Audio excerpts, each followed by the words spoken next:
እንደ አምላክ በሚሆን በአብ በወልድ በመንፈስ ቅዱስ ስም እንዴት ሰነበታችሁ?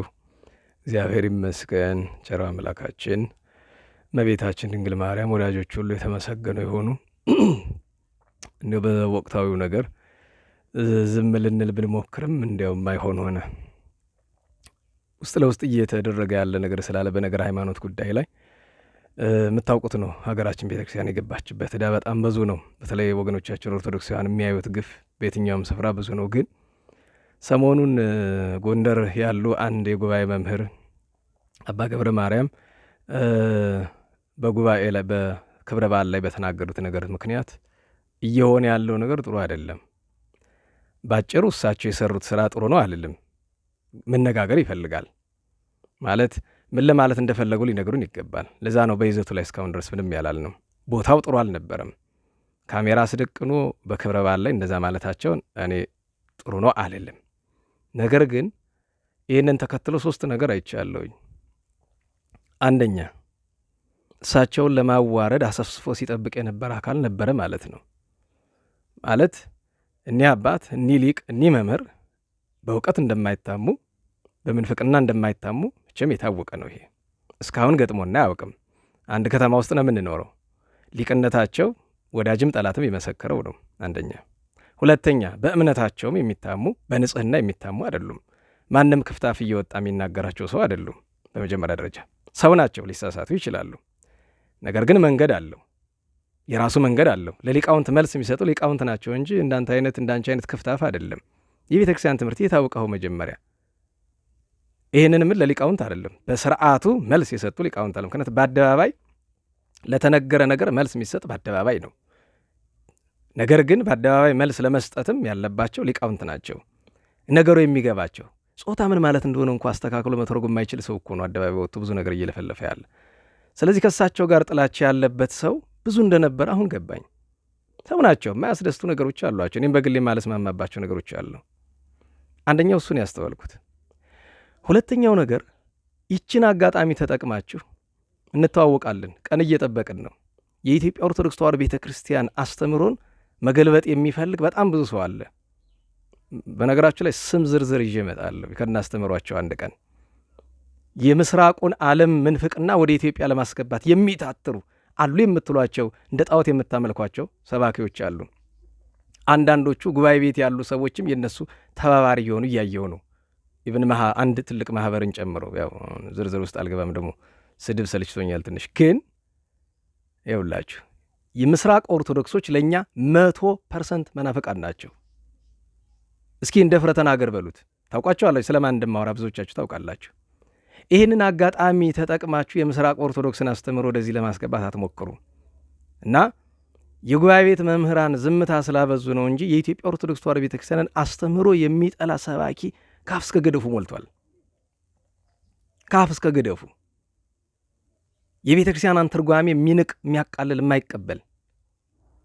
የኛ የኢትዮጵያ ኦርቶዶክስ ተዋሕዶ ቤተ ክርስቲያን ከማንም ተውሶ የሚያሻት አይደለችም። በዚህ ዘመን ድሮ የሚያስፈልገውን ከሚያስፈልግበት ስፍራ ከእውነተኞቹ ከቅዱሳን ሊቃውንት አመጣለች።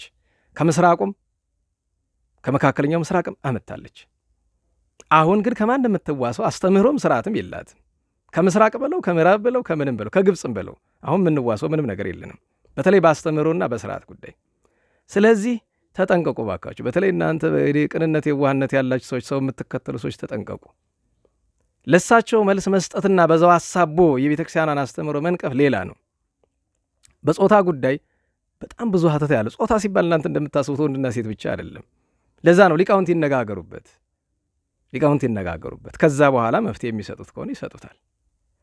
ሶስተኛውና የመጨረሻው ነገር ግን ግልጽ ያለ ምንፍቅና ሲነገር እየሰማው ነው። አንዳንዶቻችሁ ወጣችሁ ሰለስቱ ምዕትን ስትነቅፉ ሰማሁኝ። ሰለስቱ ምዕት ስለ ስሉስ ቅዱስ ስለ አካል የተናገሩትን ቅዱስ አትናስዮስ የተናገረውን በዚያው ሀሳባችሁ ሃይማኖተ አበው ስትነቅፉ ዘመነኛ ወጣት የጻፈውን አንዳንድ መጽሐፍ ጥቅስ አድርጋችሁ እየጠቀሳችሁ ነውር ነው። ተው። በእርግጥ አንዳንድ ባለፈው ተናግሬያለሁ። አለሙያችሁ አትግቡ፣ እንዲሁ አለችሎታችሁ አትግቡ። ለሃይማኖት መቅናት ጥሩ ነው፣ የማይገባችሁ ነገር ውስጥ አትግቡ። ለምን አንዳንዶቻችሁ የክፋት እንዳልሆነ አይቻለሁኝ። መስሏችሁ ነው። ስለ ጾታ ሲነገር ለእግዚአብሔር የሚነገሩ ነገሮች እንዴት እንደሆኑ በእውነቱ እሱ ለሊቃውንት ተውላቸው። ትልቁ ስህተት እሳቸው ራሳቸው መምህሩ አባ ገብረ ማርያም አንደኛ አለቦታው፣ ሁለተኛ ማብራሪያ በተገቢ መንገድ ሳይሰጡበት አነሱት እና ተጋላጭ ሆነ፣ ለሁሉ ነገር ክፍት ሆነ እና ቢነጋገሩበት ጾታ ምንድን ነው? ስለ መላእክት ስንነጋገር እንዴት ነው? ስለ ነፍስ ስንነጋገር እንዴት ነው? ስለ ስሉስ ቅዱስ ስንነጋገር እንዴት ነው? ስለ ሰው ስንነጋገር እንዴት ነው? ስለ ግዑዛን ፍጥረቶች ስንነጋገር እንዴት ነው? ምንድን ነው ሊሉ የፈለጉት እርስዎ ብሎ መጠየቅ ይገባል። ሊቅ ናቸው። ማንም አይደለም እዚህ ፌስቡክ ያለ አርበኛ ይቅርና የጉባኤ መምህሩ ነው እሳቸውን ለመተቸት አቅሙ ያለው ሰው የለም። በግልጽ እንነጋገር። ተው። በመጀመሪያ ደረጃ ስንት ቤተ ክርስቲያኗን በቁሟ የሚደፋዋትን ሰዎች አይናችሁ እያየ ዝም እያላችሁ።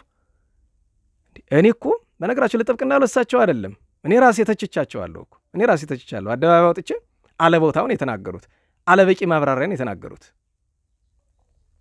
እና ስለዚህ ደግሞ የተማረ ሰው ደግሞ የሚታወቀው ምንድነው? ስህተት ካላቸው ሊቃውንት ጋር ተነጋግረው ስህተቱ ይታረማል።